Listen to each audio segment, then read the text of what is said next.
Stocks are mixed to begin the week here. Taking a look at the Dow, the S&P 500, and the NASDAQ. The Dow, the lone decliner as of right now.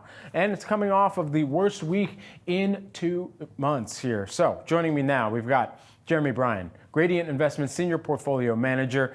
Great to have you back on the program with us. If you're taking a look at some stocks with discounted valuations, where are you finding opportunity right now? Yeah, it's really trying to keep it diversified, if you will. So what we're trying to pay attention to right now is what can grow in a market that maybe starts to go off of the AI generated boom that we've had, and now the post-election that is starting to come back down. What stocks can continue to grow? What hasn't participated maybe quite as well as we had anticipated earlier in the year, but still have growth opportunities in the future. So the nice part about that is you can find those in different pockets. So you don't have to concentrate yourself in one particular subsector, one particular region of the economy in order to do that. You want to actually diversify that out and look in different areas to try to get that growth.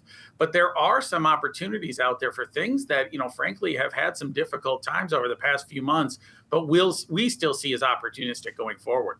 Difficult time over the past few months. What areas of the market are those? And do you think that they're poised for a bounce back?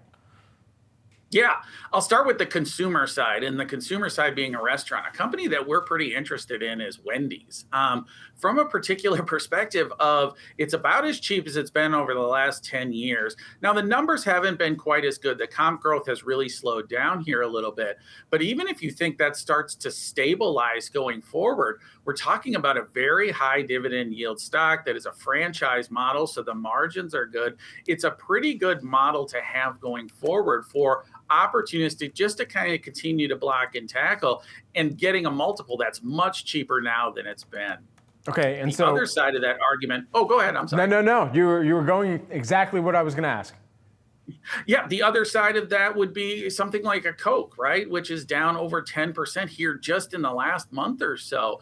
They kind of fit in the same camp of saying, hey, these are kind of steady companies. They're not going to knock your socks off from the growth side, and they're not going to massively accelerate, but they're also not likely to decline aggressively and substantially. So something like a Coke at this level right now is trading at about a relative valuation of about its 10-year lows as well. So both of those areas you can get involved in, get some substantial dividend yield from both of those stocks. And I think a more durable growth rate in the future that'll allow people to come back into this and saying, hey, I may not knock the cover off the ball from this, but I can own this thing through a weather potential storm as well.